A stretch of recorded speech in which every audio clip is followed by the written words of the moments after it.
am na koo xam ne reetaan moo tax ubbi micro daa mel ni de.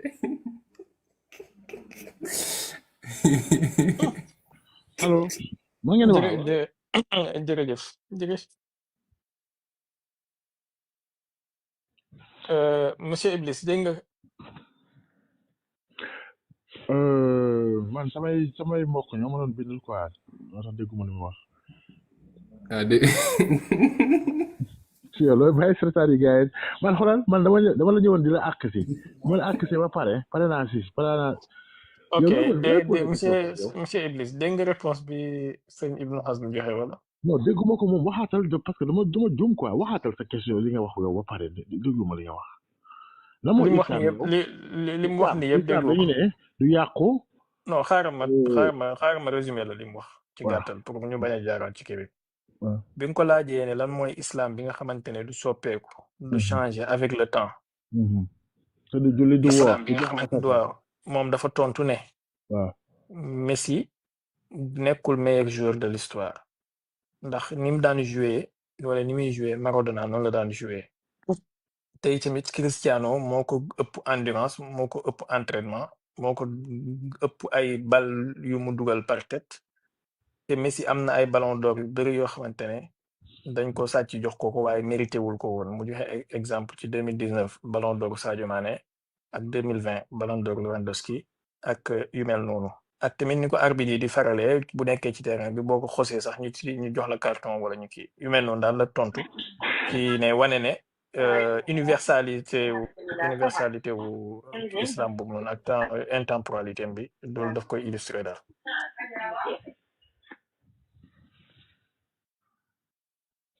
non enfin ci li mu wax noonu xoolal mais comme ni ñu koy waxee rek li mu wax foofu noonu kenn xamul mooy lan mais daal loolu moom la rek parce que boo ubbee sa panel di fa jaay islam wala tu sais pas lan ak lan te yow xamoo sax définition bi lan la nekk sama critique boobu loolu yow la rek bon man nanguma li mu wax quoi mais moom la rek bon mooy comme ni ma koy waxee rek boo duggatee suñu panel di fa def sa yëfu dof yooyu noonu. d'accord baal ma balaa ngay joxe ay qualificatif yu diis baal ma tuuti.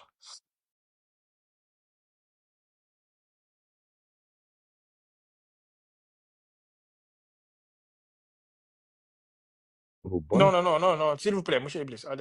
arrêtez, s'il vous plaît. Pas de gros mots. Non, sincèrement, musulman qui non, s'il vous plaît, musulman. Attendez, s'il vous plaît. Attendez, s'il vous plaît. Vous faites qu'il y a une question.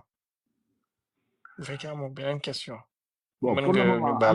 waa léegi attendez déglu ma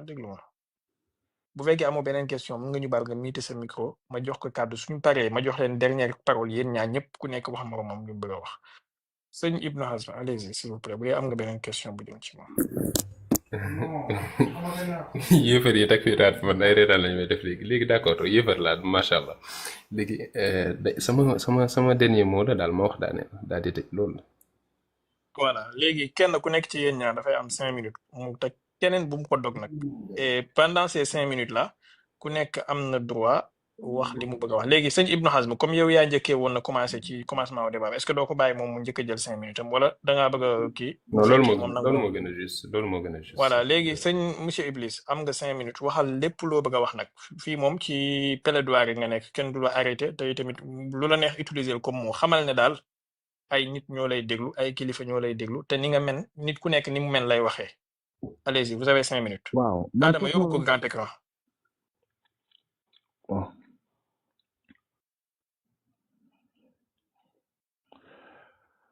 allo waaw maa ngi leen di siyaar yéen ñëpp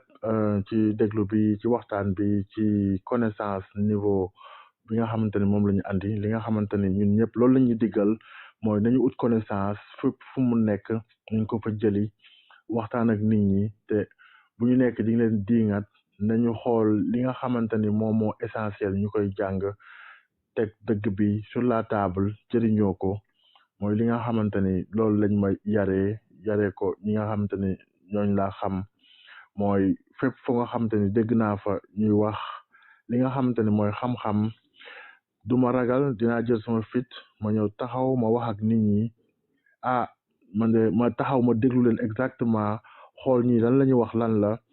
bu fekkee loolu noonu daf may jëriñ ma jël ko ma boole ko sam bopp parce que gis naa ni nit laa ba nga xamante ni je peux acquérir toutes les connaissances te waruma daw benn xam-xam te waruma dugg foo nga xamante ni man daf may division daf ma fay créer wala man ma nekk nit ba nga xamante ni damay dugg foo xamante ni dañ ma fay tënk ba nga xamante ni dootuma mën a dem jàngi feneen xam-xam tey jii su fekkoon sax aw ma woon connaissance bi nga xamante ni mooy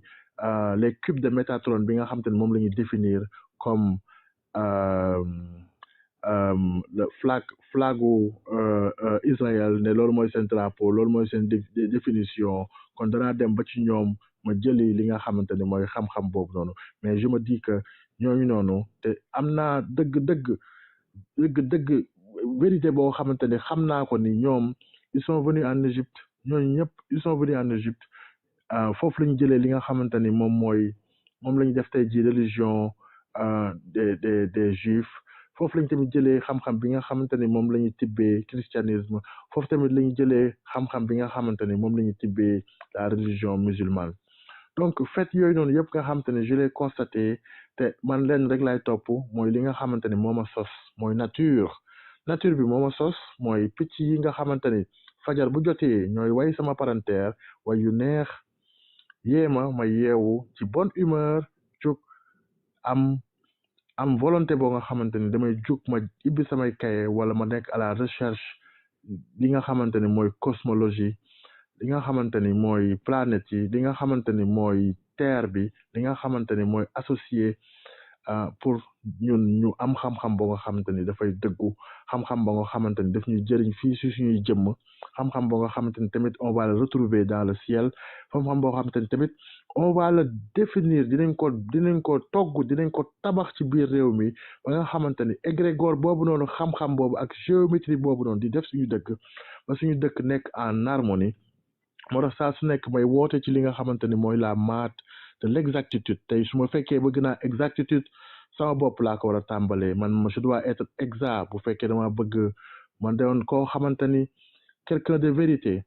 kon je dois être honnête avec moi-même donc bu fekkee tamit dama bëgg harmonisation boobu ci man laa koy tàmbali loolu nag maa ngi koy sant képp ko nga xamante ni da ngaa juddu nga fekk fi sa papa fekk fi sa yaay fekk fi ku fi mënti doon nga jug nga doon responsable boo nga xamante ni yow yaay naw sa bopp ba pare balaa yow ngay ut lu la sa papa di nawee wala lu la sa yaay di nawee yow nga naw sa bopp xam sa tànk fan nga koy yemale jàngi métier jàngi spiritualité jàngi tamit xam-xamu maam mi nga xamante ni mooy mystère ak lépp lu nga xamante ni daf ko wër man loolu laa gis ni c'est quelque chose boo xamante ni dafa am c'est essentiel du ma soxlawul may jël ay livre di ko ibbi di toog di waxtaan ak ay nit li nga xamante ni mooy xam-xam ci man te mu dëkk ci man ma doon ko loolu noonu war naa ko mën a wax di ci inspirer nit ñi di dem uti connaissance boobu noonu di ko def seen bopp parce que ñu neen la xam-xam boobu noonu nga xam ne da nga koy def ci yow muy hiéroglyphe yooyu noonu nga koy jàng wala ngay jàng à lire les dessins yi nga xamante ni loolu la maam yi bàyyi woon foofu noonu loolu noonu du la wàññi daf lay yokk rek te tamit seen livre bi nga xamante ni mooy Coran li ma ci gën a neex mooy dafa ni ñi nga xamante ni ñooy boroom xel yi ñooñu waru ñoo bàyyi benn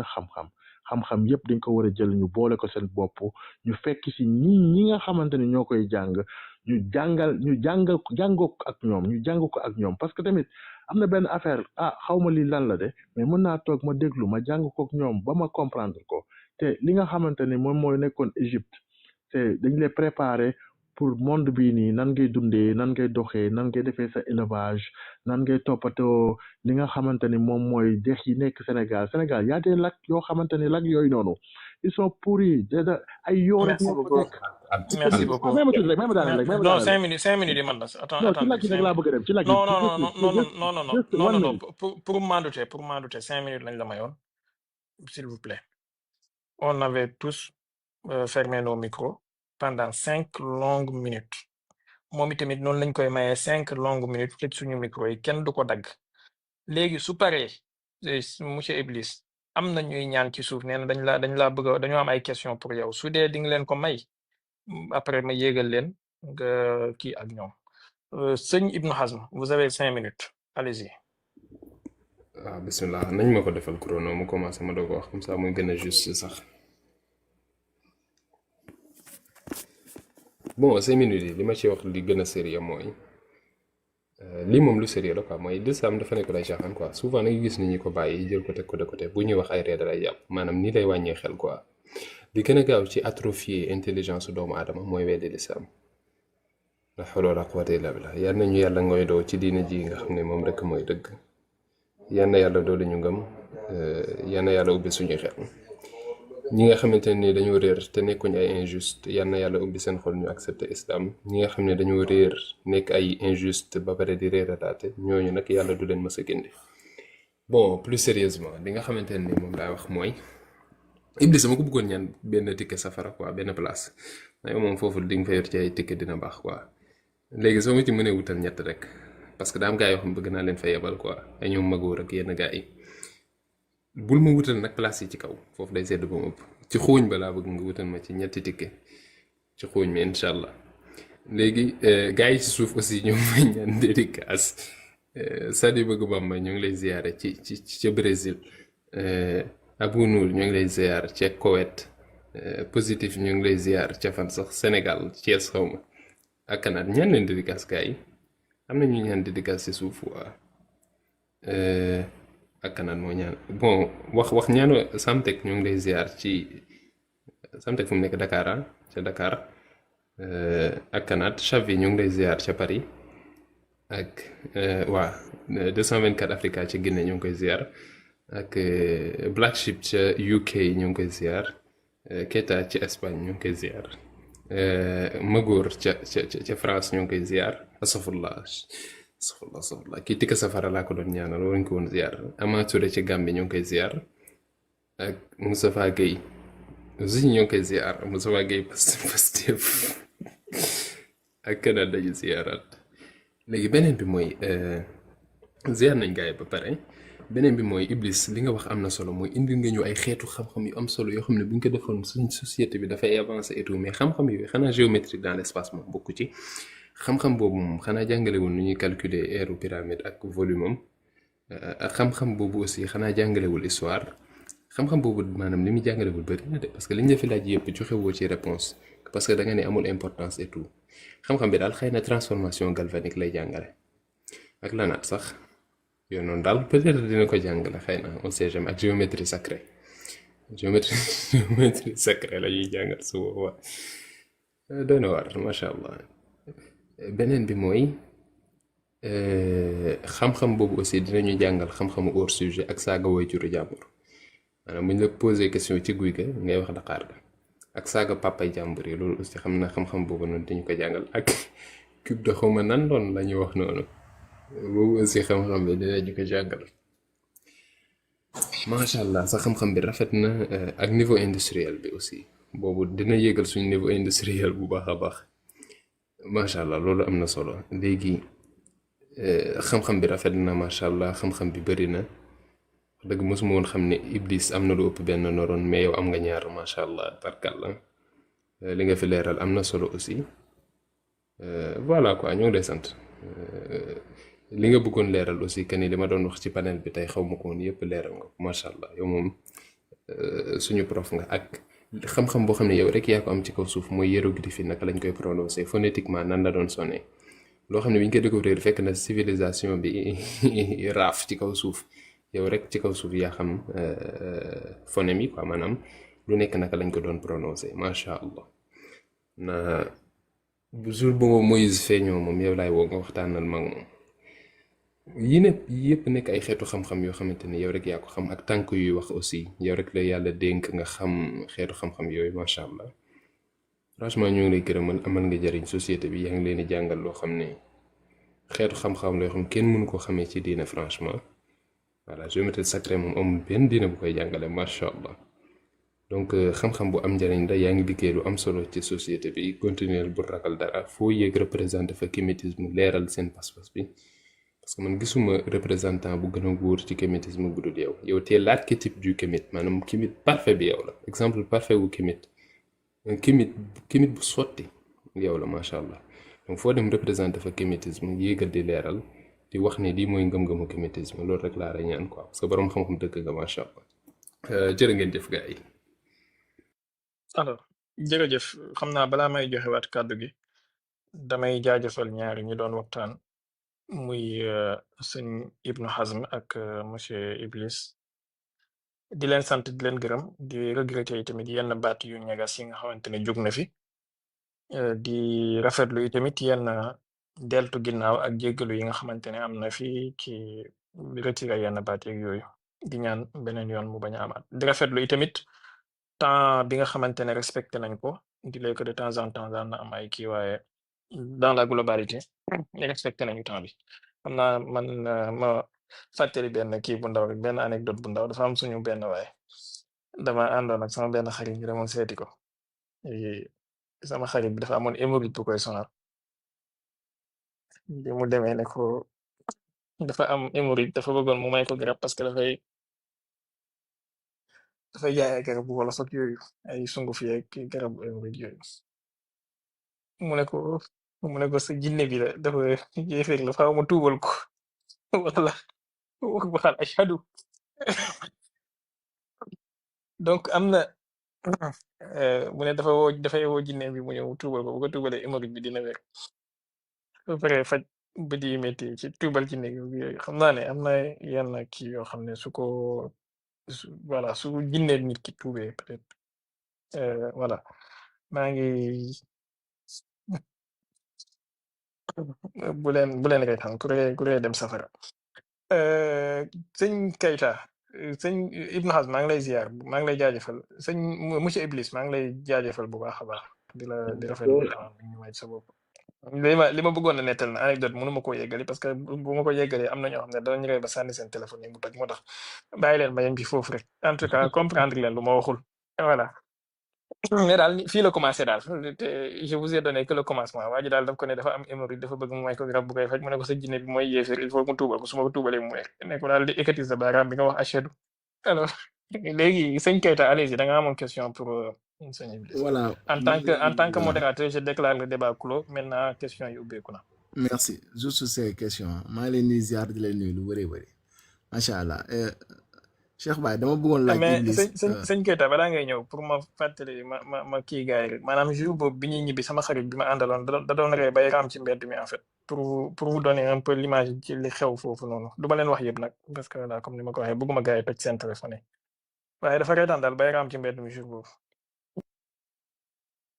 voilà li ma leen di nettali nii am na juróomi at waaye ba léegi su ma ko fàttalikoo 3 heures du matin sax ay ree damay jàpp léeg-léeg su ma téye ko sax dinaa ree ba cours bi woon allez-y continue su monsieur sëñ Keita macha allah sama question bi mooy xam naa 3 questions lay nekk mais ay questions yu gàtt lay nekk premier bi dama bëgg nga laajal ma sëñ Iblis ndax moom dafa gëm na ni maam yi maanaam Iblis Égypte antique Égypte est-ce que ñooñu lu ñu nekkoon dëgg la woon est-ce que c'était vrai luñ seen bind yooyu noonu lu ñu nekkoon est-ce que c'est vrai loolu laa bëgg nga laajal ma ko si oui ou non. monsieur Iblis dégg nga question bi de vous pouvez répondre directement. waaw Keita maa ngi lay siyaar bu wér ak képp ko nga xam te ne yéeg nga fii maa ngi lay delloo sa wàccuwaay donc foofu noonu li ma la bëgg a wax foofu noonu rek mooy dafa am loo nga xamante ni fact boo xamante ni mooy li ngeen bañ a dégg rek fa lay ñëwaat parce que li nga xamante ni mooy la géométrie sacrée des pyramides mooy firndeel ni lépp dëgg la woon te loolu noonu tant que doxoo ci nga comprendre ko l'existence boobu nga xamante ni daf koy def ci espace bi da koy def sur le surface tamit da koy def tamit ci sa jëmm ji tu n'as encore rien compris di ngay toog di jàng rek te xamoo dara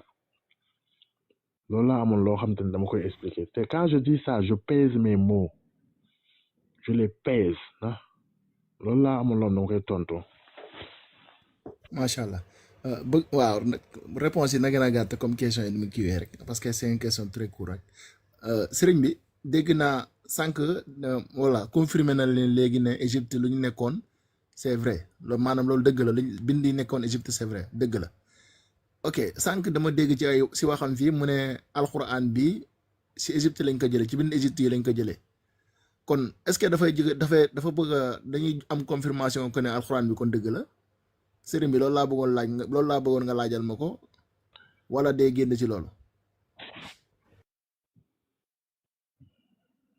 xam naa mën ngeen interagir yéen ñaar directement sëñ monsieur Iblis mën nga ubbi sa micro ngeen interagir foofu Kayta la waat na Kayta li ma la bëgg a wax foofu noonu mooy alxuraan bi du dëgg premièrement alxuraan du dëgg waat du dëgg muy ñetti yoon du dëgg muy ñeenti yoon du dëgg muy juróomi yoon du dëgg muy juróom benn du dëgg muy juróom ñaari yoon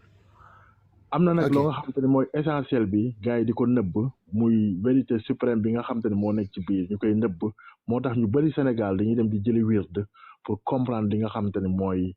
xam-xam bi ñu ci bari dañ ciy génn. monsieur Iblis baal ma tuuti monsieur Iblis baal ma tuuti monsieur Iblis baal ma. il faut Keita Keita non baal leen ma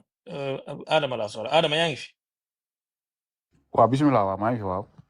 non pas yow Adama Africano. ok. yow jëli woon nga wér de wala. Adama. ñun jëli nañ kay. d'accord baax na kon yow initié nga Keita continue. voilà Amadou non bàyyi maa ngi wax Amadou sax mais bàyyi ma wax Iblis juste rek dama bëgg réponse yi nag xaw a gàtt rek parce que ñu ñuy déglu moo tax. te dama nekk à l'aise su ma kiiwee su ñu may déglu damay xaw a dama am kersa si ñoom. léegi dama bëgg voilà merci. da ngaa wax sànq si sa wax léegi dama xamul ndax da ngay weddi sa bopp wala da ngay gëm da ngay dëggal sa bopp. parce que man maa ngi sa arrêtement sànq bi ngay wax ni. alquran bii ngeen nekk di jàng di nga alquran bi leen a andil Égypte la jógee lépp Égypte la ñu laaj la nga ne lépp si Égypte la jógee ma laaj la fii sànq si kàddu ma ne la est-ce que Égypte lu fa nekkoon dëgg la waaw wala déet nga confirmer nga ne lépp lu nekkoon Égypte dëgg la. waaw ma ne ndax alquran bu fekkente ne lépp lu nekkoon Égypte dëgg la te yow nee nga ñu alquran bi Égypte la jógee ndax alquran bi dëgg la. waaw moo tax ma lay expliqué loolu dafa am loo nga xamante ni dafa nekk ci biir ngeen ñu bind ko loo xamante ni bokku ci loo xamante ni dañuy joxe foofu noonu ay égrégore maamu jàmbur am na ci loo nga xamante ni dafay définir li nga xamante ni mooy vérité mais loolu noonu yëpp ci Égypte lañ ko jëlee loolu noonu nag lan la li ma bëgg a wax foofu noonu lenn la mooy quand je dis c'est pas du dëgg je généralise en fait que am na loo xam te ne moo fi jiitu te loolu moo nekkoon dëgg ils n'ont fait que copier ci li baax ci ñoom ñu jël ko ñu dëpp carte gi nag ne loolu noonu seen vérité la donc moo tax ma jóg ci dëgg boobu ne loolu noonu du dëgg loolu la quoi. léegi su ma la déggee bu baax da ngay génn si li nga njëkkoon wax kon nañ bàyyi li nga njëkkoon wax ñu ñëw ne alxuraan bi du lépp moom mooy dëgg maanaam du lépp lañ jëlee Égypte waaye am na loo xam ne Égypte lañ ko jëlee léegi foofu la ñuy ñëw ak yow. waaw am na par exemple boo xoolee li nga xamante ni moom moo ci nekk dëgg loolu noonu dañ ko def ci en arabe buñ ko defee en arabe dafa nekk géométrie boo xamante sama question bi déglu ko bu baax dama ne waaw dégg naa ko de mais xam nga alxuraan bi dafa nekk waaw xaar bàyyi ma répété waat dama bëgg réponse bu précise s'il te plaît rek dama ne sànq li nga waxoon ne alxuraan bi si Égypte la jógee lépp si Égypte la jógee léegi kon na mbooloo mi 120 personnes yi fi nekk ñun ñëpp nañ bàyyi loolu xam ne loolu wërut léegi na ñun ñëpp ñu jàpp ne alxuraan bi am na loo xam ne nag Égypte la jógee waaye am na loo xam ne jógatul Égypte ñu gëm loolu léegi wala ñu jàpp pour sa premier wax bi ak deuxième wax bi ban lañ siy jàpp ñoom ñaar loolu laa bëgg a laaj. waaw jëlal bii nii li nga xamante ni. jërëjëf loolu yéen ñëpp dégg ngeen nee na ngeen jël bii ngeen bàyyi bu mu njëkkoon wax. boobu xam naa boobu Keita rek leen booy. Keita yàgg naa dégg say affirmation ni ngay affirmer tamit yow xam nga li ma lay wax bu baax. yow tu les as affirmé beaucoup de fois man dama lay wax fu mu toll nii xam nga nit ki doo kii daal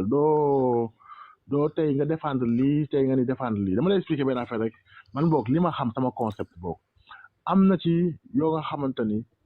boo ko téyee nga jubbantiwaat ko dina nekk dëgg mais am na ci yu bëri yoo nga xamante ni ñoom seeni maam la ñuy wax nan la ñuy doon defee ak lii ak seeni privilège ak yooyu noonu donc loolu noonu yëpp man li nga xamante ni moo am essentiel laa lay wax li am njëriñ ba nga xamante ni man gis naa ko mooy lépp la nga xamante ni ça fait la protection entre et ça réconcilie entre roue ak jëmm ak li nga xamante ne ce sont les systèmes les modes de protection bi nga xamante ne yow war nga ko am fii dafa am je ñeent crois yoo que xamante ne yow ah Amadou Iblis je crois que moi man mon nom je est crois Iblis il faut me ah respecter d'accord mon waaw nom wax nga dëgg ah wax nga dëgg faut me wax nga dëgg respecter Iblis quoi non d'accord non damay jaawale xam nga sa Amadou laa xamoon nag mais c'est bon non man bàyyi ma xaw ma kuy Amadou quoi il faut me respecter avec ok mon nom ok c'est pas grave léegi garaawul léegi xam naa ne léegi débat man xam naa ne war naa kii parce que comme ñi fi nekk tamit dama leen di dañoo bëgg a laaj li ma bëggoon li ma bëggoon leeral rek mooy loolu comme dangaa waxoon ñaari wax dangaa waxoon wax bële ma posé waat la dangaa waxoon ne alxuraan lépp si Égypte la jóge ma laaj la ndax Égypte dëgg dangaa gëm ni Égypte lépp dëgg la nga ne waaw lépp dëgg la ma bëggoon nga confirmer ndax alxuraan bi lépp dëgg la après nga ne déedéet alxuraan bi lépp du dëgg sama troisième question moo nekkoon ndax kon est-ce que léegi li nga waxoon ne alxuraan lépp Égypte la jógee est-ce que boobaa dañ koy weddi waaw wala déet nga ne waaw nañ bàyyi wax boobu so li nga waxoon kon ñëpp ñu xam ne loolu wérul ok comme nangu nga ne yow yaa juumoon nañ jàpp ne yow yaa juumoon garaawul léegi ñu jàpp ne bés ni ko tey Amadou waxoon na mais waxiwaat si benn live sëñ Keita waaw sëñ Keita baal ma nga di ko woowee Iblis bi mu tuddee boppam s'il vous plaît nee na bëggul Amadou garaawul maa ngi jégalu Iblis boobu Iblis xam naa xam naa Iblis dafa juum comme dafa juumoon rek te avion dafa juum xam naa bés ni ko tey dootul Keita léegi calmez-vous monsieur Iblis calmez-vous monsieur Iblis calmez-vous non je me calme attends mais calmez-vous s'il vous plaît calmez-vous laissez-moi parler vous me laissez parler là tu me laisses parler hein vous me laissez parler vous me laissez parler lass mich sprechen Alter lass mich sprechen vous me laissez parler s'il vous plaît na ich spreche jetzt okay vous me laissez parler. Je veux parler avec lui parce que mais écoutez s'il vous plaît. Écoutez, su ma ne la écoutez kay dimbali ma nga noppi. Das ist scheiße, Allah, was der labert, Allah. Ich habe dir meine Version gegeben. Das ist alles Bullshit, Allah. In den scheiß Koran, Allah. Was willst du von mir, Mann? Alles nur Bullshit, Allah.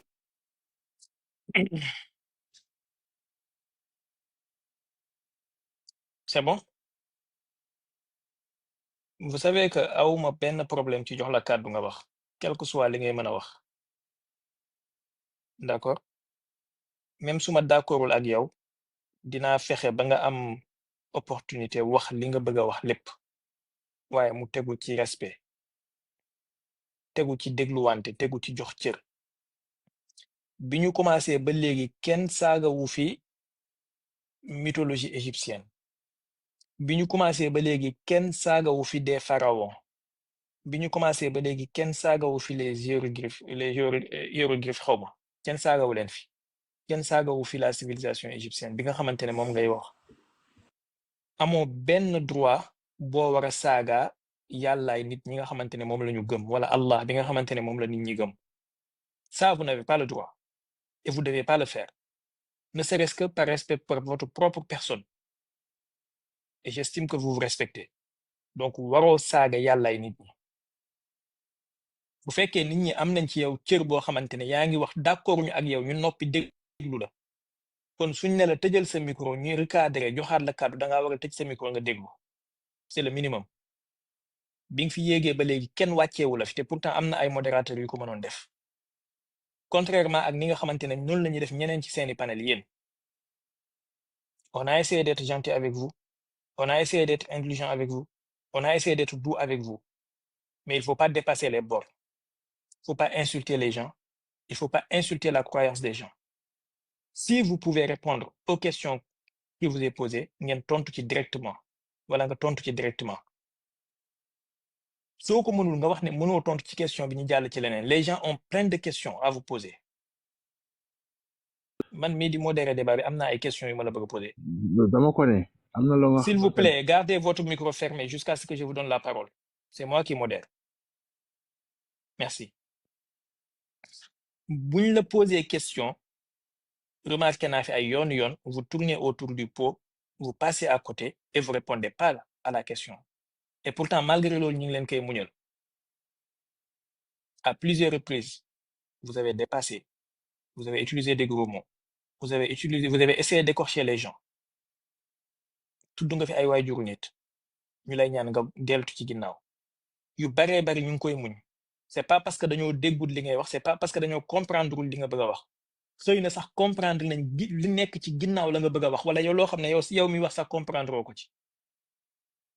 mais suñ ko muñee au moins n'essayez pas de passer outre et d'insulter davantage notre intelligence.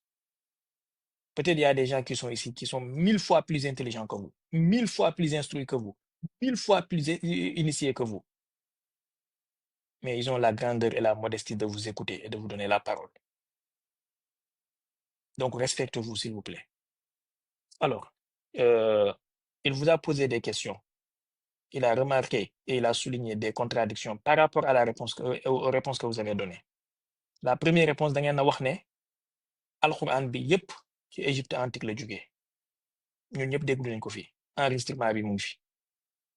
mu ne la kon bu fekkee Égypte antique li fa nekk yëpp ndax dëgg la nga ne ko waaw mu ne la kon par conséquent li nga wax ni résultat bi muy joxe mooy alxuraan lépp dëgg la ndax lépp ci Égypte antique la jógee comme li nga wax yow loolu mooy laazimul qawl bi maanaam li nga wax loolu lay jug nga rétracté wu ci deltu ci ginnaaw nga ne déedéet alxuraan am na lu ci jógeewul ci Égypte antique et c'est la même question que monsieur Ibn Hazm vous a posé tout à l'heure par rapport ak histoire empire romain. Vous avez tout fait sauf répondre à la question. Je l'ai remarqué et je laissé passer. Alors, maintenant, buñ la poser question boo mënee tontu directement et droit au but nga tontu boo poser question ñun ñi fi nekk ñooy ñaan ñooy imposer wala ñooy exiger ci ñi nga poser question ñu tontu la droit au but bu fekkee bëgg nga waxtaan bi demee noonu bu fekkee bëggoo mu demee noonu am nga plein droit nga def lu la neex nga dem taal sa panel de midi à 14h wala de 6h du matin à 21h nga wax lu la neex foofu kenn du fa ñëw déranger la mais s'il vous plaît quand même et ne poussez pas ne passez pas autour les bornes des gens. Alors am nga kàddu je vous donne 2 minutes nga leeral li nga bëggoon a leeral par rapport wala sax je vous donne 1 minute nga leeral li nga bëggoon leeral par rapport à contradiction yi sëñ Keita relevé ci sa wax ji. Vous avez 1 minute et vous avez la parole. Personne ne va vous couper la parole. Et quand les autres vont parler, s'il vous plaît, ne les coupez pas la parole. Ne leur coupez pas la parole, s'il vous plaît. waaw li ma bëgg a wax foofu noonu da lenn la quoi lu leer sama perception man li ma xam dama ne kër su ma defaree kër ba pare damay defar mode ba nga xamante ni tey jii courant bu fekkee dafa nekk ñaari phase dañuy laalante dafay sauté ma def benn mode dispositif ba nga xamante ni tey jii kër gi du lakk wala dinaa def dimensionnement ba nga xamante ni câble bi nga xamante ni moo adapté wu pour 16 ampères ma définir ko loolu la tamit ak jëmm bi tey li nga xamante ni mooy jëmm boobu noonu Égypte on a bien défini ça par la géométrie des pyramides loolu dëgg la te loolu si gars yi sàcc nañ ko bind ko ci Coran bi leneen li ci des yooyu noonu yëpp du dëgg loolu laa bëggoon wax donc bu fekkee lépp nga bëgg a wax am na ay wax yoo nga xamante ni waxu yeneen nit lañu donc da nga jël sama wax ñu ne comme ni ma koy définir rek boobu ba léegi ci géométrie sacrée laay dox te fa laay mës a dox li nga xamante ni gis naa ko mu nekk dëgg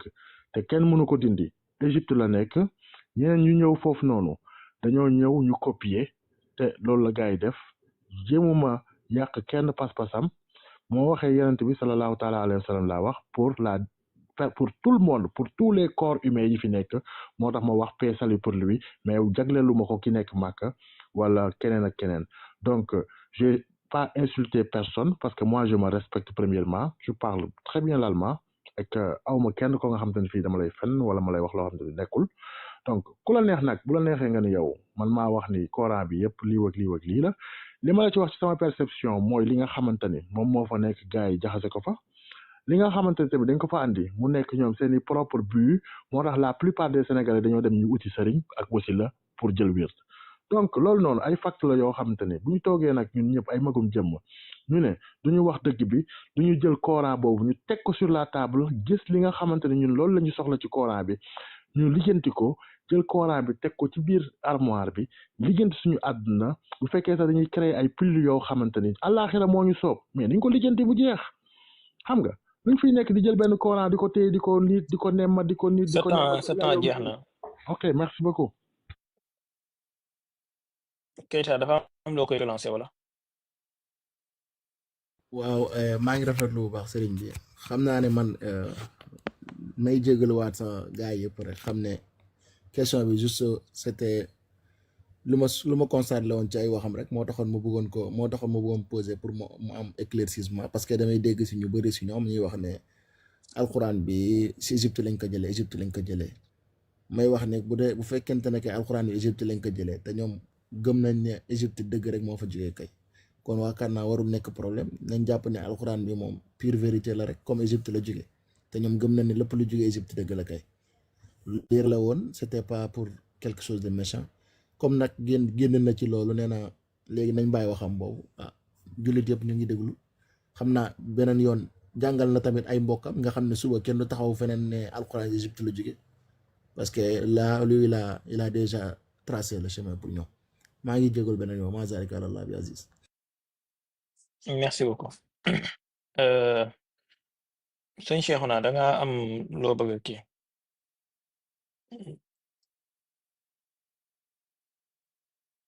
Seydi Cheikhouna Niang yaa ngi fi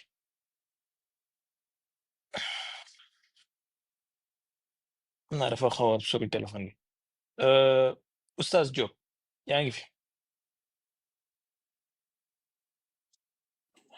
waaw Cheikh Baye allez-y na nga def ñu ngi sant bu baax maa ngi leen di ziar bu baax baax xam naa sama question sax kii yóbbaale na ma ko ndax moom daanaka dafa weddiwaat boppam waaye man dama bëggoon mu leeralal ma leen mooy li mu wax ne am na ci loo xam ne dañ kaa sàcc bind ko ci alxuraan te mu nekk waxi jàmbur dama bëggoon mu expliquer ma maanaam lan la ci biir alxuraan maanaam li nga xam ne dañ kaa bind ci biir alxuraan te mu nekk loo xam ne dañ kaa sàcc moomuñu ko leen moom nangu na leen li wér na waaye leen li wérul léegi yow dama bëgg nga leeralal ma maanaam yi nga xam ne dañ kaa sàcc ndax mën nga ma kaa leeralal comme ça man ma mën a xam yi nga xam ne moom lañ jëlee Égypte te mu wér ak yi nga xam ne ñun ñoo ko maanaam dañ kaa sàcc def ko ci biir alxuraan bi maanaam ñaar yi nga xam maanaam yi nga xam ne dañ kaa jëlee Égypte te mu wér ak yi nga xam ne wax nga ne dañ kaa maanaam dañ kaa moomale suñu bopp daal moomuñu ko daal maanaam lu ñu sàcc la loolu daal man bëggoon naa nga indil ma ci ay kii nga expliqué ma daal. waaw bon mooy li nga xamante ni moom mooy essentiel bi mooy ba mu nekkee moom kese bëgg ñu xam ko dafa daal di bind source de création boobu loolu noonu dafa nekk loo xamante ni mosu fee jóg nan la ñuy xamee yàlla ak la mooy la connaissance spirituelle loolu mosu fee jóg donc loolu noonu amoon na Égypte bu njëkkoon gars yi doon ko définir ci ay cube wala ñu koy définir ci carré li nga xamante ni mooy yokkute boobu noonu ba ñu xamee ñoom ba pare ñu ne ok comme que ñun xam nañu li nga xamante ni mooy la synchronisation que lépp loo nga xamante ni dafa nekk ci alam bi dafa synchronisé wu te benn énergie rek moom moo koy dawal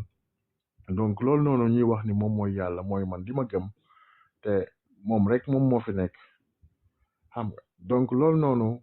ci ay saar yu bari ci biir alxuraan bi dañ ko fay andiwaat moom jurul kenn juru ko moom rek moom moo fi nekk amul yaay amul papa amul doom te loolu noonu yëpp c'est un mythe ba nga xamante ni mythe de création la mu nekk loo nga xamante ni comme ni ñuy waxee rek ku nekk nag am nga sa mythe de création boo nga xamante ni andi nga ko mais man li ma jaaxal mooy ci 1400 ans yooyu noonu dañoo esclavé pour fàttaloo ñu loolu pourquoi toujours l'Afrique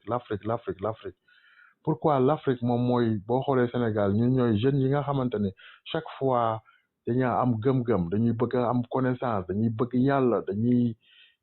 on est à la quête de nous-mêmes xam nga ku ci nekk ci ñun ku fi doful ku fi jàngul ku fi kiiwul amul ñun ñëpp ay intelligent men lañu ñun ñëpp dañuy dem jàngi fa sori kii sa papa yóbbu na la Maroc kii sa papa yóbbu la dëkku Arabie Saoudite kii sa papa yóbbu la Allemagne kii sa papa yóbbu la fenn te tey jii mën nga toog sa kër nga yor sa 150 mètres carrés di fay ko say 5000 euros. Monsieur Iblis. waaw. Merci de revenir à la question s'il vous plaît. waaw ma revenir à la question mooy euh, lu bëri dafay ñëwaat lu bëri dafay ñëwaat mooy connaissance bi nga xamante ni moo tënk lépp mooy xam yàlla boobu mooy la connaissance de la spiritualité dafay ñëw foofu noonu te musul jóge Égypte connaissance bi nga xamante ni moom moo sàkk l'être humain loolu noonu ala dañ koy wax saa su nekk dañuy ne jëmm ji nii moom moo gën ci jëmm yi donc connaissance bi nga xamante ni moom la ñuy wax fii nii bëgguma dugg ci mot arabe yi affaire yooyu noonu mais c'est terre à terre bëri na daal bëri na awsa mooy connaissance yi nga xamante ni parfois dañ fay wax ne ci dëkku naari dañ fa jàppoon doon rey fii wala ñu def loolu xewul woon Égypte parce que mosu fa nekk fi ñu nekkoon foofu noonu man li ma gis ci Égypte dañoo mësoon fonk jigéen li ma fa liir yëpp jigéen dañ ko fa mës a fonk te même ci Sénégal fii jigéen dañ fa mës a fonk ak affaire yooyu yëpp loolu laa fi gis quoi mais li nga xamante ni l'essentiel bi nga xamante ni moom la nit soxla pour vie bii nii lenn la ku la wax leneen lu dul xam Monsieur yàlla Iblis, ak géométrie sacrée waxu la leneen loolu géométrie sacrée. Monsieur Iblis, est-ce que vous avez compris sa question? waaw j'ai compris mooy lan lañuy copier fii def ko fii ak lan lañuy copier wul fii def ko fii loolu laa ko bëggoon tënkal parce que bëgguma dugg en vaste xam nga tey jii man tey jii su may câbler benn affaire damay xool ci plan bi quoi câbler li ma soxla may ko mu préciser la question Oustaz Diop préciser sa question bi. waaw moom fi mu ne daf maa réeral yow li ngay wax nii yaa ngi mel ne ku boole ceebu ji nag maafe ak dama daa jaxase ko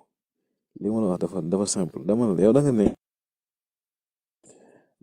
alxuraan dafa am loo xam ne dañ kaa sàcc dugg ko ci mais bokku ci am ci loo xam ne Égypte la maanaam la nekk loolu mooy dëgg te sama question boole sax maa la di wax ne parce que bu fekkee ne li nekk Égypte dëgg la kon koy wax dëgg yàlla da nga ne alxuraan bi am na ci loo xam ne Égypte lañ ko jële kon war ngaa nangu ne alxuraan dëgg la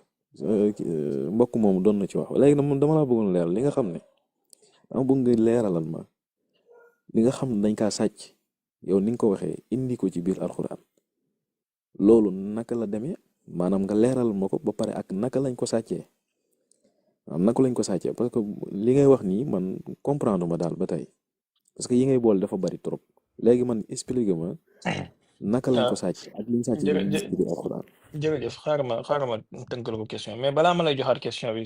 kii monsieur Iblis dafa am question bu ma la bëgg a laaj bu gàtt damaa bëgg nga tontu ma ci par oui ou non s'il vous plaît question bi mooy ndax géométrie sacrée am na ci biir alxuraan oui ou non laa soxla maanaam ndax li alxuraan indi géométrie sacrée am na ci biir. haay ma ngay waxal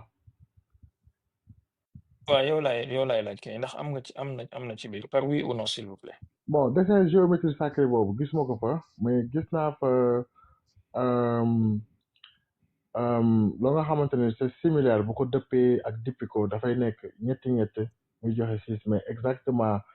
géométrie sacrée les cubes de Métatron wala li nga xamante ne mooy carré boobu ak triangle boobu nga xamante ni daf lay jox à la fin nombre de 7 boobu noonu j'ai pas vu ça mais daf lay wax bon bu fekkee ñi nga xamante ni boo ko fa jàngee boo ko fa gisee na la leer ni nombre de 7 boobu boo ko fa gisee na la leer ni Égypte la ko gaay jëlee. merci beaucoup merci beaucoup léegi ñëwal ci question oustaz Diop bi mooy li nga xamante ne dañ ko sàccee ci Égypte dugal ko ci alxuraan processus boobu naka la demee sàcc boobu noonu. waaw processus boobu noonu par exemple gars yi dañu doon copier li nga xamante ni dañ ko doon bind muy xam-xam dañ ko doon copier doon ko defaraat par exemple li nga xamante ni moom mooy ci Kaaba ga ñu ne dafa benn pierre boo nga xamante ni dafa weexoon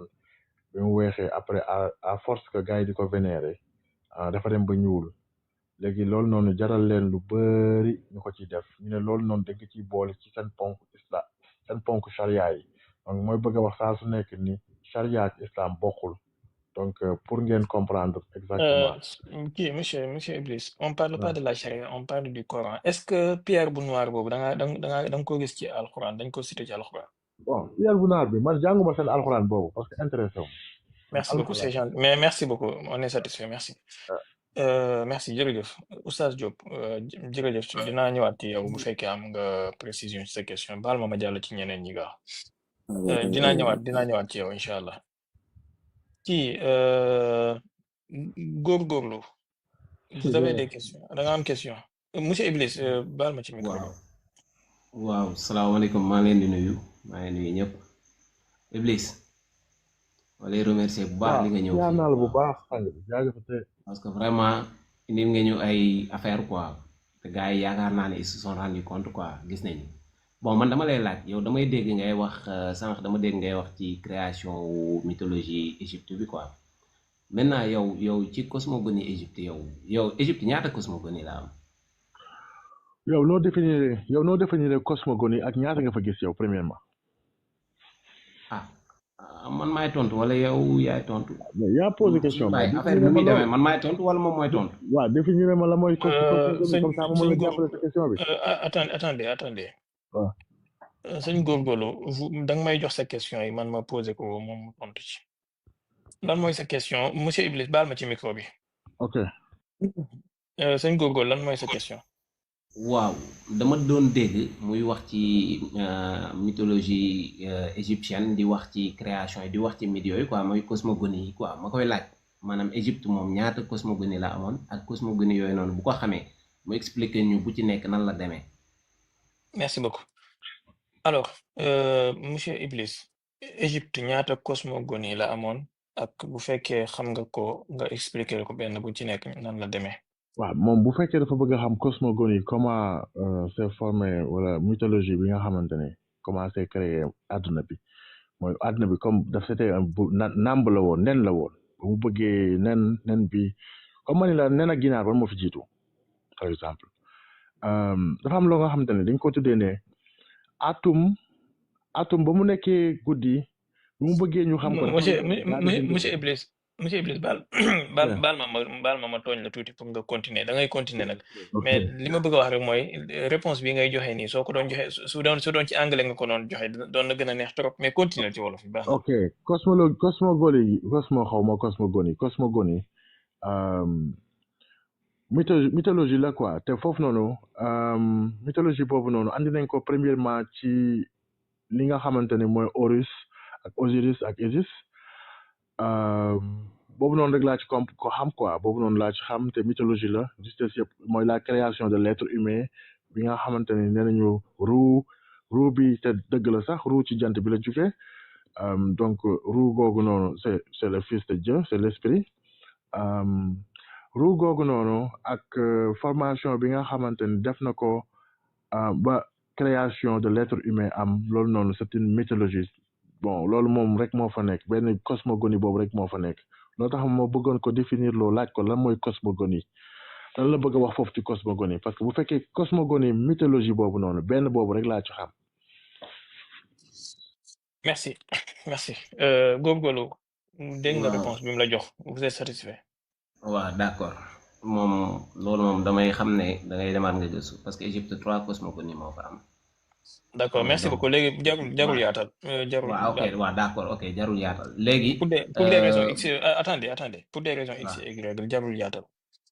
moom joxe na réponse bi mu xam nee na benn la ci xam te nee na mythologie la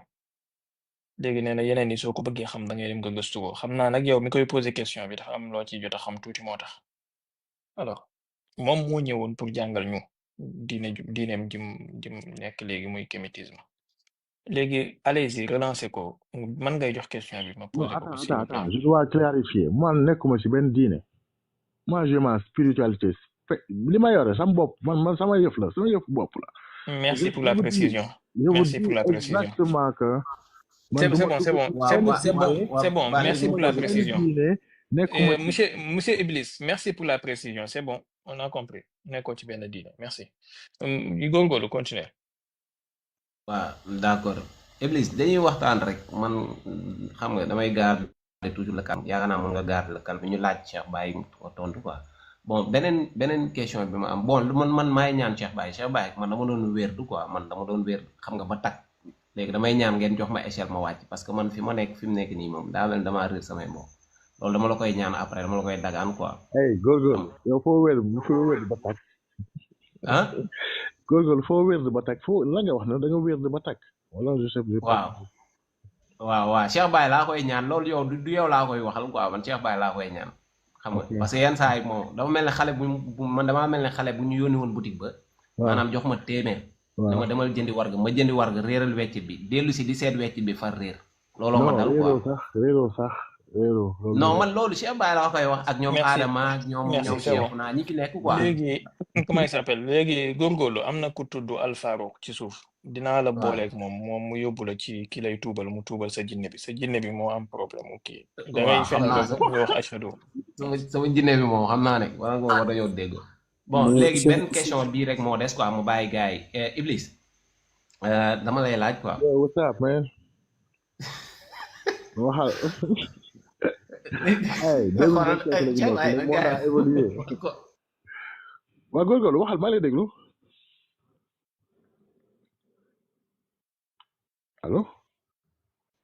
waaw Iblis léegi man sama dernière question mi ngi nekk nii quoi yow lii nii nga nekk nii maanaam yow jàpp nga ne lii nii dëgg la quoi yow ci sa kéemtalaayal kàttan ak lan yan preuve nga ci am ne yow li nga nekk nii dëgg la ndax waaw wér na aussi non attendez foofu dama koy tontu bu monsieur neex Iblis xaaral balaa ngay tontu bul ko poser question boo xamante ne mën na fee indi débat bu ñuy fanaanoo boo ko laajee yan preuve la am su la fi naree étayel ay preuve am bëri na bëri waay boo xamante ne ndax macha allah mën nañ fi fanaan question bi mooy vous me permettez ma poser ko à ma manière question bi mooy monsieur Iblis ndax yow en âme et conscience Mhm. jàpp nga ne li nga nekk ni dëgg la oui ou non s'il vous ma plaît tontu allez-y mais su ma nee waaw bu damay jox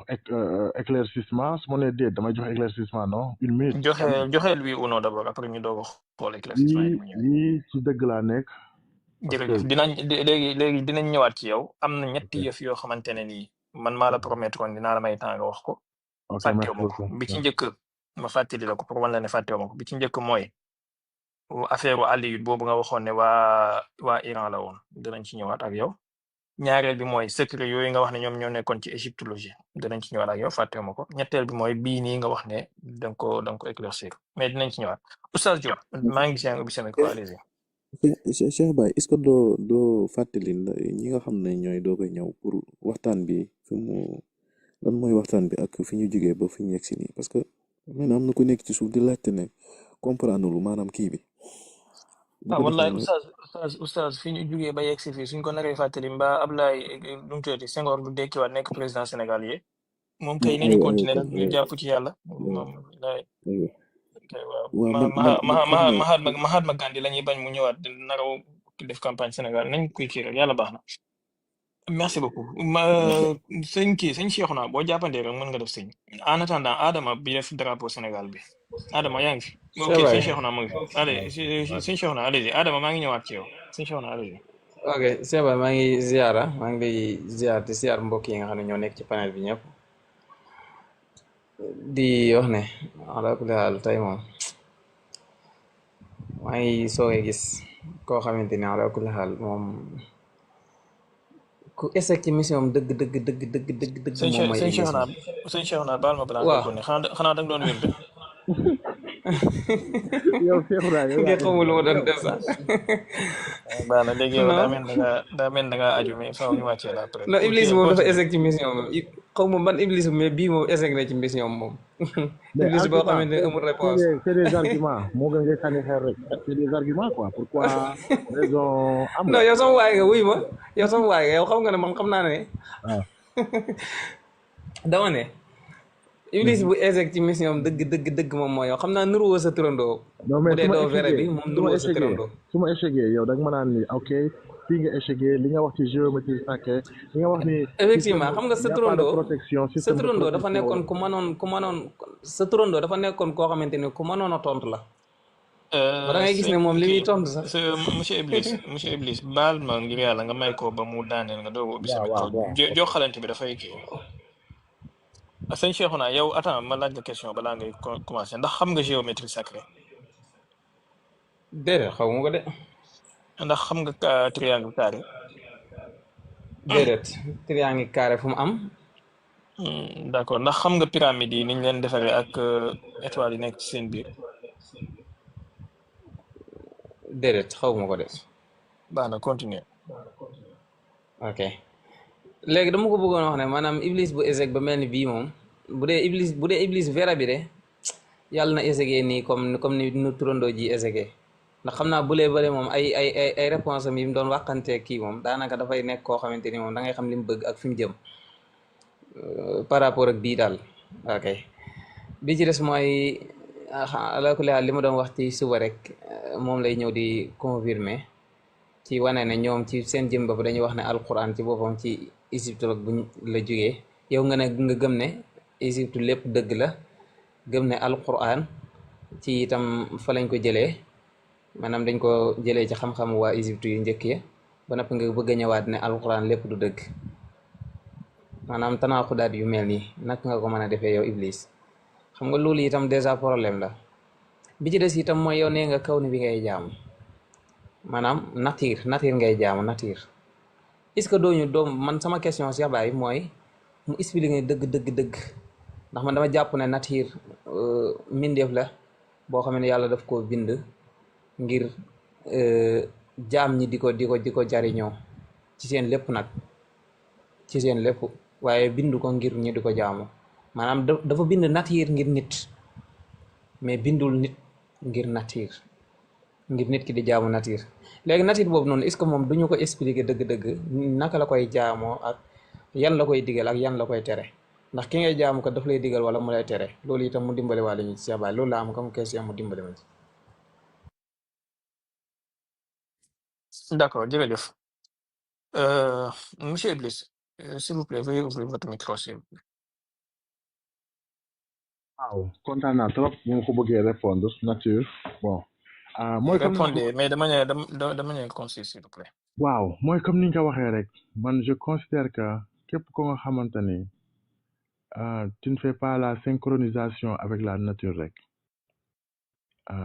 yow yaa def échec yow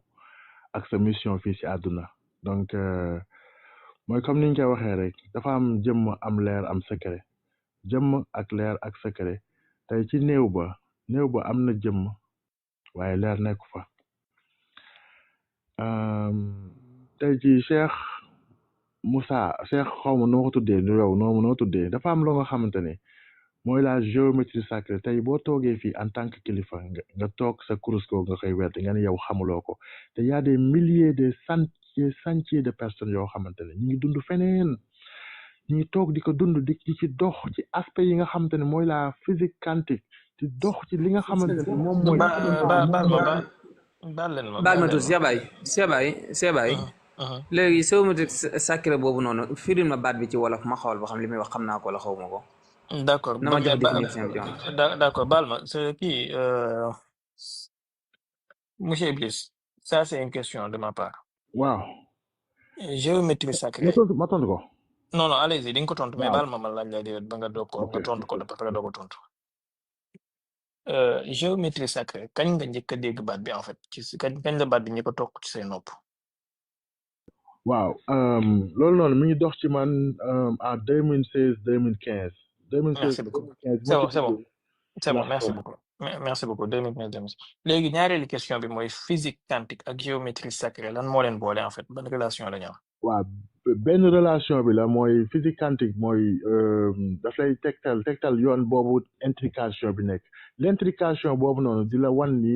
mën nga toog bërëb ak bërëb ngay def par exemple su fekkee dama koy def en électricité ma ni ko benn câblage boo nga xamante ni va et vient la boo xamante ni mën naa ni dama toog ci benn physique quantique mooy câblage. non dama lay expliquer par exemple intrication boobu na muy demee quoi intrication bi c'est par exemple mën naa toog nga toog Maroc ma toog Sénégal am benn point zéro boo xamante ni moi je damay intriquer à travers point zéro ak Maroc. lan mooy intrication c'est quoi la définition du mot intrication mooy ma taxaw bërëb bi ñu ngi ko tuddee ñoom aspect boobu mooy ma taxaw bërëb bi nga xamante ni mooy Maroc ci waaw ma taxaw bërëb Maroc ma câble foofu noonu benn câblage boo xamante ni va et vient la ak Dakar bu ko defee su ma taalee Maroc xam nga su ma taalee contact bi nekk Maroc mu tàkk lampe bi nga xamante nekk point zéro boobu noonu dafay tàkk su ma toogee Sénégal ma fay ko foofu noonu mu fay su ma ko bëggee fayaat Sénégal wala ma taal ko Sénégal ma taal ko Sénégal mais mode boobu noonu li tax mi gën a neex mooy courant bi mën na nekk Sénégal wala lampe bi mën na nekk Sénégal yow mënoo ko d'accord merci beaucoup merci beaucoup loolu mooy léegi implication merci beaucoup lan mooy enchevêtrement was enchevêtrement xaw ma luy enchevêtrement de enchevêtrement léegi lan mooy relation physique quantique ak géométrie sacrée waaw intrication boobu faaw mu am ci intrication boobu noonu ci géométrie sacrée boobu noonu loolu sa jëmm ji la lay delloowaat ci sa jëmm jooju noonu nga war a dellu mooy bés boo demee ba nga xam te ni dem nga jëli werd ci sëriñ bu mat sëriñ dina la xamal sa bopp ba nga xam li nga war a xam ba nga yegg ci fi nga war a yegg te loolu noonu yëpp daf lay delloowaat yow ci sa bopp boobu mu lay delloowaat foofu noonu dafa am tamit ay mode de protection yoo nga xamante ni pour la protection pour yow la pour yow la donc yow tu te crois simplement que yow dañ la andi ci àdduna pour nga ñëw d'accord merci di lire rek mais tu as un merci devoir à faire merci beaucoup merci beaucoup lan mooy entremêlé quelque chose qui est entremêlé entremêlé moom français boobu dégguma ko de moom de la merci ma dégg d'accord merci beaucoup sëñ Cheikh naa dégg nga définition kii bi géométrie sacrée bi nga jox yàlla xam na ne wallahi alazim li mu fi expliqué dara duggul ci sama xaw ma ko sax yàlla xam na ko xaw ma ne sax man la doon waxal maa ngi jéggalu nag mais xaw ma ne man lay waxal d'accord léegi baal leen ma Ibrahima baal leen ma yéen ñëpp dinaa ñëw ci yéen benn par benn dama bëgg ma organiser wu rek baat yi ma ko laaj man xam naa li tax ma laaj ko enchevêtrement ak entremêlé ak voilà xam naa lu tax itamit ma préciser waat laaj bi ci lan mooy relation point en commun buy physique quantique am ak géométrie sacrée parce que géométrie sacrée man bi ma ko déggee muy wax damaa foogoon lu mu dégg bees la ndax ñaari nit bu déggee dara bees dafay faral di ko bëri di ko tudd waaye apparemment nee na depuis 2016 la ko kii bon maintenant sëñ Cheikhouna dinaa ñëwaat ci yow nga baal ma rek ma jël question Ibrahima bi ma jox ko sama question bi si bàyyi sama question bi tontoo guma ci de ci wàllu nature bi voilà léegi sa question ci wàllu nature bi mooy nature bi naka la leen di joxee ndigal naka la leen di tere ay yëf loolu la effectivement comme moom moo ko moom comme nature bi ko fi wàcce voilà léegi monsieur Iblis Ibrahima dinaa ñëw ci yow suñu monsieur Ibrahima monsieur Iblis yow comme nature bi moo la fi wàccee nature bi par quel moyen la lay joxe ay ndigal di la joxe ay tere non man foofu noonu li ma leen bëggoon wax foofu noonu rek mooy secret bi nga xamante ne moom ngeen jarawul monsieur Iblis baal ma di fàttali francophone yi ak dictionnaire yi nekk ci suuf di commentaire man mi laaj question bi mu yi ma ko laaj xam naa mooy li muy firi ba pare balaa ma koy laaj voilà je l'ai posé en dessin pour mu am lu mu leeral parce que dafa nekkoon ci processus am lu mu leeral ma laaj ko loolu pour mu gën a yokku leeral gën a génnee xam-xam monsieur Iblis continuer maa ngi kontaan trop ci bi nga demandé question boobu noonu mooy apparemment bokk nga ci ñi nga xamante ni mooy borom xel yi nga xamante ni tudd nañ ko ci téere bi bu fekkee loolu la maa ngi ciy kontaan trop te mooy comme ni ñu ko waxee rek tey jii boo déggee mbir boo xamante ni mosoo koo dégg jar na sax nga ibbi ay mbir nga yër ko nga comprendre ko nga dox ci parce que man du ma tëb rek wax benn mbir te lii nii nekkul démb laa fa dégg wala gannaaw suba dafa nekk loo nga xamante ni àdduna bi yëpp loolu la ñuy dox loolu la ñuy dund moo tax ngay toog di gis tubaab bi mu taxaw firi nga gis beneen nit mu taxaw am fit taxaw wax la li mu la wax te dara du ko ci fekk tey man li ma lay wax nii dara du ma ci fekk tous su ma ci amul yokkute. mais la réponse à la question s'il vous plaît. nature bi ban moyen la leen di joxe ay ndigal ak par quel moyen la leen di joxe ay teg. du nature bi moo lay jox ndigal yow yaay observer nature bi yow nga comprendre yow man fépp foo nga xamante ni dama fay lire ma gis fa picc wala ma gis fa ay garab nit yooyu su ma ñëwoon ci kémit yi ñu bindal ma ay wax yoo xamante ni man comprendre ma ko gis moo fa nature damay daw dama naan non lii du dëgg essaye comprendre mais man su ma gisee loo xamante ni kenn mënu koo yeesal kenn mënu koo soppali kenn mënu koo beesal te saa su nekk dafay doon li mu doon ñu ne ma lii say maam ñoo ko bindoon ma koy xool muy ay picc ak ay vautour ak ay tànk ak ay loxo ba pare di ma wan civilisation boo xam ne amoon na fa may gëstu di gëstu ba sama bopp bi di tojaat te nekkul man li ma xam ci Égypte laa ko xamee de li ma xam mooy koo xam ne ñaata yoon la sa bopp bi toj. sama bopp bi xaaral mi ngi njëkk toj 2013 bi ma duggee ci xam-xam bi 2013 ni ma ci duggee di dox ci maxrifa bii boo xamante ni dama ko dégg ñoo nga xamante ni ay juif lañu ñoo xamante ni ay hell angels lañ tuddee seen bopp ñu ne ma non yow comme que da nga ñëwoon fii nii nga ñu doon waxu connaissance spirituelle connaissance bi nga xamante ni da ngay dellu sa bopp boobu maa ngi nekk jeune 19 ans dama sob dëgër fit fu connaissance nekk ragaluma dara parce que damay dugg xuus ci lépp. loolu 2013 la woon. waaw 2013. léegi 2016 ma comprendre lépp nag. deuxième fois bi sa bopp bi tojaatee ban kañ la woon. bi sama bopp bi tojee complètement ba ma comprendre 2016 la après nag ma toog nag sama bopp bi toj ma mel ni xale buy soog a juddu comprendre ma dara ci xam-xam bi ma naan nii man est-ce que nekkuma nit ku bon lii lan la après par la suite man nit ñëpp dafa mel ni ils vont dans le même chemin di topp. par la suite ci laa commencé gis nit ñi di waxu kémitisme di dox ci kii boobu noonu di dox ci branche connaissance bu nga xam te ni war nga ko mën a xam te bokkul ak li nga xamoon ma ciy dox man je suis quelqu'un de curieux quoi man bu ma déggee benn mbir du ma ragal quoi damay ñëw jàng ko lire ko dox ci parce que daf may jëriñ nekkul lu ma yàq. d'accord ndax dafa am troisième fois bu sa bopp bi tojaatee ginnaaw 2016. troisième fois bi mooy bi ma ñëwee fekk leen yéen ñii ñu ci bari ci yéen ay gogo ñeneen ak ñeneen. ñu toog ne ñoom xamuñu affaire bi ci la sama bopp bi gën a toj nag ma ne non ñii lan moo tax xamuñu lii faaw ma leeral leen ko ba mu leer nag ci laa commencé consulter li nga xamante ne mooy Égypte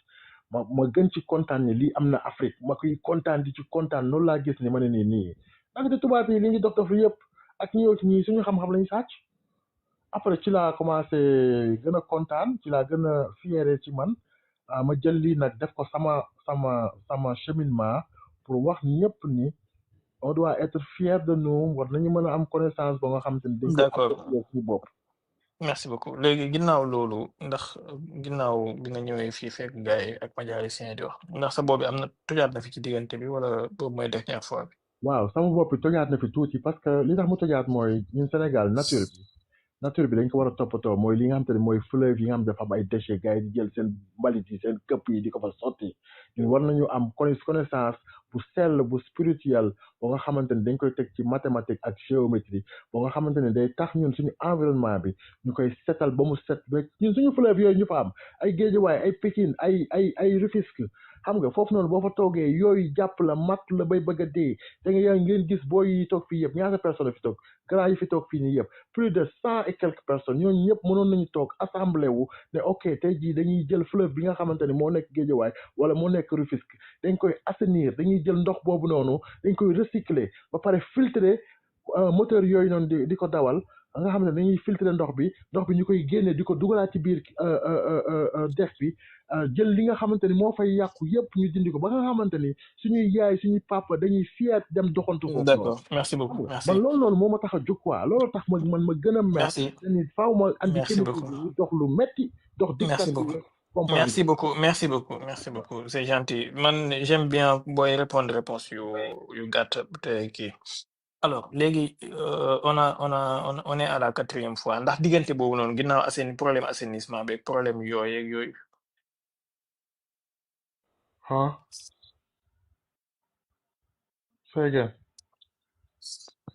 ndax sa bopp bi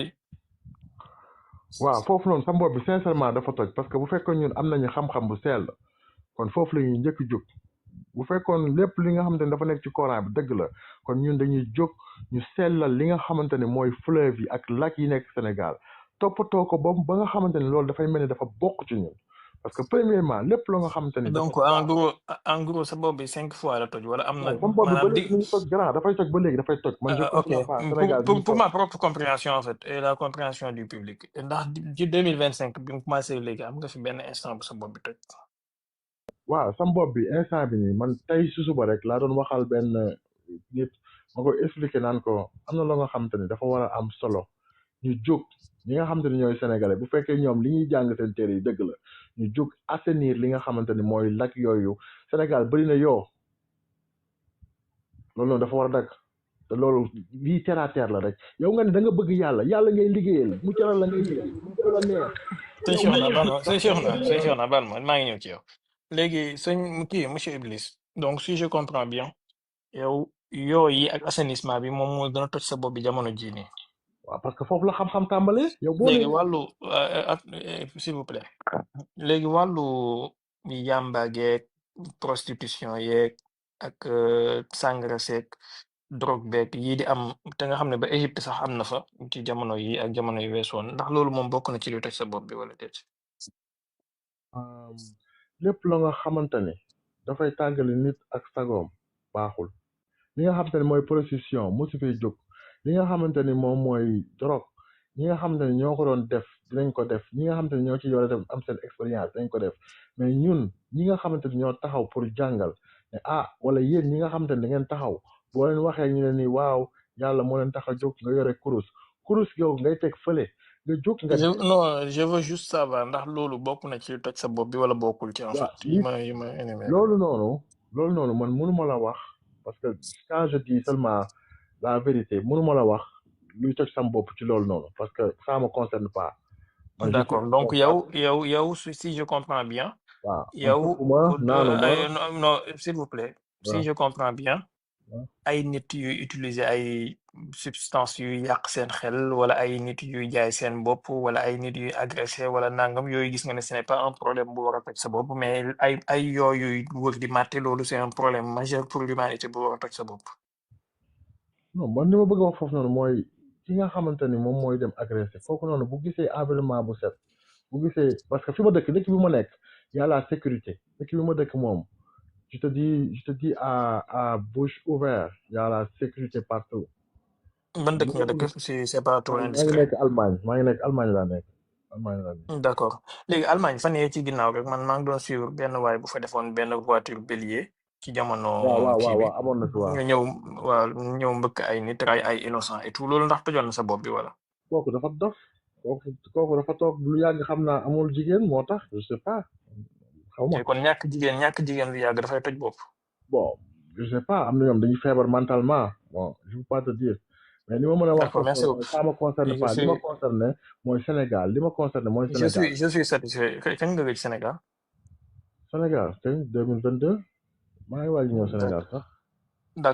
d'accord léegi soo ñëwee Sénégal xam naa diggante bi yaa ngi ci biti am nga benn vue de l'extérieur ci politique bu Diomaye Faye ak Ousmane Sonko ndax li ñuy doxal ci politique bi ak changement yi ñu indi ndax toj na sa bopp wala. bon foofu noonu li ma fa bëgg a wax foofu noonu lenn la mooy Ousmane Sonko si je dis seulement la vérité quoi le premier ministre Ousmane Sonko bu fekkee dafa ni moom dafa waroon jotaat réew bi Ablaye Wade nekki man dama naan non il fallait que il dit comme Poutine l'a dit ba ñu joxee réew mi Poutine il a combattu ñi nga xamante ni ñoo doon def corruption te toogul mu ci wax ju bëri donc am na loo nga xamante ne nit ñi boo leen jëlee nga yóbbu leen au chômage te joxoo leen li nga xamante ni dañ koy fayee seen luyaas wala li nga xamante ni dañ ci war a téye pour defar seen bopp loolu noonu tegoo ko ci yoon. loolu noonu d'accord merci beaucoup. je le dis pas. merci beaucoup léegi ki nga doon waxtaanal sànq balaa gars yi di yegg mbokk yi di ki nga doon waxtaanal sànq muy Ibn Hazm ndax moom raisonnement wam ak ay argumentaire am ak sa façon de voir les choses ndax tojoon na sa bopp wala. waaw non man Ibn Hazm niveau dafa baax dafa trop baax pour man mu duggee ci kii bi ma taxaw di ko déglu question bi mu fa posé foofu noonu ak ni mu ñëwee pour poser question man je me disais que une personne qui est raisonnable dans ce monde bi nga xamante ni yow fayuloo kenn mu lekkam wala fayoo kenn mu yore lu yaasam tu peux pas venir rek yow nga critiquer nit ki wax te xamoo concept bi mu taxaw parce que dafa am loolu merci beaucoup noonu mooy nit ki moom faaw mu jàng yaru parce que clashante boobu noonu amul sens quoi ñëw ne dëgg la merci lii wag lii xam nga merci léegi beneen question pour aller vite rek parce que heure baa ngi dem xam naa ne guddi na foofu ci léegi maanaam li ma bëggoon a wax mooy maanaam ndax gisoo ne moom daf laa delloo li nga def yow parce que yow da ngaa ñëw ne da ñoo bëgg a jàngal bëgg ñoo génne ci diine l'islam yóbbuñu ci sa gëm-gëmu maam yi nekkoon Égypte non man moom dama tamit leen mu di ñëw génne ci moom charia mais islam voilà mooy la voilà connaissance spirituelle. c'est du pareil au même appelez-le non du benn de du benn de du benn du benn du benn du benn. merci pour la rectification. Vous pouvez permettre de me poser ma question, s'il vous plaît. Ouais. C'est gentil. Appelez-le comme vous voulez. Da nga ñëw ne dafa am ci lu ñuy génne jëmee ñu ci sa géométrie sacrée yu maam yi nekkoon Égypte. Moom mu ñëw ne daf lay jàngal moom itamit li nga xamante ne réeré nga ko. Est-ce que c'est pas voilà lu wut haza bi maanaam daf laa defal comme façon bi nga bëggoon def rek voilà. non Soo ne loolu daf laa rendre la pièce de ta monnaie. non loolu du nekk xaasa bi loolu xaasa bi da nga ma koy jàngal mi ngi leer mais moom ñëwul pour jàngal xaasa bi ne lii mooy lii monnaie de la pièce moom dafa ñëw pour tooñ pour léegi man mokkali moom sama xarit la dinaa ko wax mu bàyyi tooñ. je vais mokkali lui quoi parler en xam nga privé. mokkali baaxul xam nga tey Ouais, jii nit ñoo xam ne dañuy toog pour développer li nga xamante ni rassurez-vous, may ma rek monsieur Iblis. may ma rek Non, je comprends là où vous voulez aller. may Rassurez-vous, ma rek je vais lui. may ma grand Non, je indi comprends. Dina la may nga yeggali, s'il vous plaît. waaw Qu'on ñun se fi ñu qu'on se bëgg a coupe jëm pas. mooy assainissement du Sénégal Écoutez, s'il vous plaît. Dinañ ñëw ci assainissement. Xanaa man su ma la joxee sama parole nga war maa gëm sànq bi ma ne la dinaa la fi jox 5 minutes nga wax loola neex kenn du la dagg nga def sa plaidoirie jox naa la ko non donc s'il vous plaît da nga bëgg a wax ci assainissement ñun am na ñeneen problème yu gën a kii assainissement après boo jugee Allemagne ba ñëw nag ñu doog a wax ci assainissement mais yow yaa ngi bëgg a wax ci assainissement Sénégal yaa ngi daw dem tëdd Allemagne bàyyi Sénégalais yi fii ñuy sonn soo bëggoon assainissement Sénégal da ngay jugee Allemagne nga ñëw dëkk ak ñun fii nga xam ne ñuy dund après bu boobaa sa assainissement mën a am crédibilité un peu mais là fi nga dëkk noonu Sénégalais lambda bi nekkut fa et vous restez là-bas vous parlez à travers internet que da ngeen di wax ci assainissement Sénégal te leer na ma ne doo yónnee Sénégalais lambda bu nekk fii ay 100 euros 600 euros wala 500 euros par weer ne ko mu dimbale ko boppam waaye yaa ngi toog foofu di ko wax naan dafa war a assainir sa parfum yu rafet yu xeeñ yu cher yi ngay laal Sénégalais lambda bi ngay bëgg a assainir amut njëg bi come on merci kii sëñ Cheikhouna c'était quoi encore la question ñëw indi sa waaw question Cheikh Baye waaw léegi moom ma ngi kaas assainissement Sénégal ci ñu aar nature bi ak yu demee ni ki noonu moom xanaa yàlla am ji dafa nekkul fépp bi ci des itam mooy maanaam yàlla am ji dañu xam ne moom day yëg yoo xamante dafay nekk day màtt nit ñi yu demee ni ki noonu daal comme moom nature bi lay jaamu moom damaa jàpp ne bu dee ne yàlla am ji mi ngi fépp wërta jooy bu Sénégal de war na ko mën a seere Allemagne di ko fa jaamu n'est-ce pas laajal ma ko loolu mu tontal ma ci. sëñ monsieur Iblis dégg nga lii sëñ Cheikhouna laaj man ni ma koy formuler mooy bu fekkee yow dag ne nature bi mooy sa yàlla wala nature bi mooy yàlla est-ce que maman kon Dela je suis vraiment fatigué je suis tellement fatigué mais garaawul xaama tontu leen rek amul problème grand maa ngi lay déglu waxal est-ce que kon yooyu bokkuñu ci yàlla ji kon yooyu waruñ leen a ñaawlu waruñ leen a naxaru itam wala non question bi du foofu de grand xam nga question bi fan la question bi xam nga fan la question bi mooy Cheikh Baye laa tudd Cheikh Baye question bi du foofu noonu de question bi nekkul lan la ñu war a mën a yónnee lan la ñu war a mën a def on doit changer les mentalités le changement des mentalités fi mu war a jóg mooy dañuy jël satellite yi ak sijaare yi ñu teg ko de côté ñu jël xol yi ñu jubóole ko ñu waxtaan ñu defar assainir fi nga xamante ne fa la ñu nekk loolu noonu coûte ça ne coûte même pas 10 francs wala 1000 francs il faut comprendre tey jii la mobilisation d'accord bi ngeen di def maintenant da ngeen koy defal xaaral rek mobilisation bi ngeen di def mais vous le faites pour Dieu xaaral ma wax la vous devez le faire monsieur Iblis xaaral ma wax la je vais vous donner par souci d'équité dinaa la jox 2 minutes nga def sa plaidoirie ci assainissement bi nga bëgg kenn du la dagg mais s'il vous plaît suñ paree ngir yàlla de tontul suñu question yi de façon directe allez-y vous avez 2 minutes kenn du la dagg waxal li nga bëgg a wax man wax dëgg yàlla sonn naa trop mais comme ni ma ko mën a waxee rek li ma ko mën a waxee rek mooy dafa am loo nga xamante ni moom mooy normal quoi parce que tey dëkk bi ma ñëw fii nii bu fekkoon nit ñi dañoo toog ak seen sijaara ak satala seen fleuve yi may gis ay fleuve yu rafet yoo xamante ni dama koy gis Sénégal mais Sénégal mentalité bi suufe na ba nga xamante ni da ngay gis nit ki raxas ba pare jël këpp ko foofu noonu dañuy jël li nga xamante ni mooy seen wanak yi nga xamante ni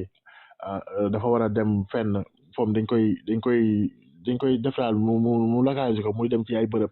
ñu jël ko yóbbu ko ci fleuve bi foofu noonu donc y a la paresse d'apprendre quelque chose te man Sénégal laa jóge te je dois être fier d'être. abonné leen tey aimé